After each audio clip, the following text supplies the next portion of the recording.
అమెరికాలో వీసా గడువు ముగిసిపోయినా అక్కడే ఉండిపోతున్న ఇండియన్స్ కి భారతీయ రాయబార కార్యాలయం అదే యుఎస్ ఎంబసీ ఇన్ ఇండియా గట్టి హెచ్చరిక జారీ చేసింది. ఎవరైతే నిబంధనలు ఉల్లంఘిస్తారో వారిని వెంటనే అమెరికా నుంచి బహిష్కరించేస్తామని, అంతేకాకుండా భవిష్యత్తులో శాశ్వతంగా అమెరికాలో అడుగు పెట్టకుండా నిషేధం విధిస్తామని స్పష్టం చేసింది. ఈ మేరకు రాయబార కార్యాలయం తమ అధికారిక ఎక్స్ అకౌంట్ లో ఒక పోస్ట్ పెట్టింది.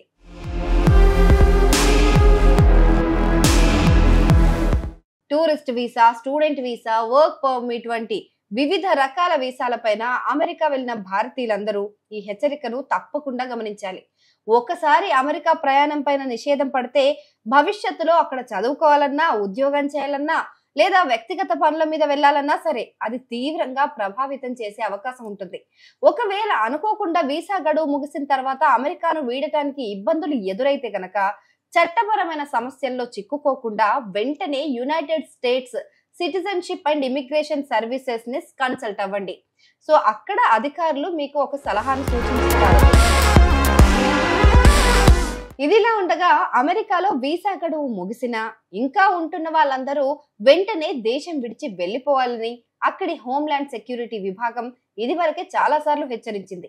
ఎవరైతే అమెరికాలో అనుమతించిన సమయం కంటే 30 రోజులు ఎక్కువగా ఉంటారో వాళ్ళందరూ తప్పకుండా ఫెడరల్ గవర్నమెంట్ వద్ద తమ వివరాలు నమోదు చేసుకోవాలి. ఈ నిబంధనను ఉల్లంఘిస్తే అది నేరంగా పరిగణించబడుతుంది. దీనికి జరిమానా, జైలు శిక్ష కూడా విధించే అవకాశం ఉంటుంది.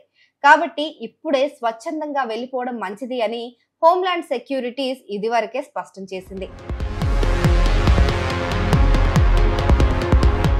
కొత్తగా జారీ చేసిన అడ్వైజరీలో కూడా ఈ నిబంధనలను పాటించకపోతే తక్షణమే దేశం నుంచి పంపించేస్తామని గట్టిగానే హెచ్చరించారు. అంతేకాదు, ఎవరికైతే ఫైనల్ డిపోర్టేషన్ ఆర్డర్ అందుతుందో వాళ్ళు ఒక్కరోజు ఎక్కువ ఉన్నా కూడా రోజుకు $998 ఫైన్ కట్టాల్సి వస్తుంది. సొంతంగా వెళ్ళలేకపోతే $1000 నుంచి $5000 వరకు జరిమానా విధించొచ్చు.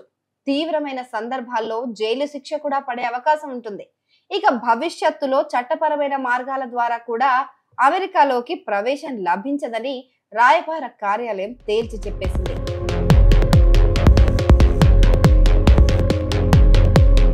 కాబట్టి అమెరికాలో ఉన్న భారతీయ వీసాదారులు ఈ హెచ్చరికను సీరియస్ గా తీసుకోవటం చాలా ముఖ్యం.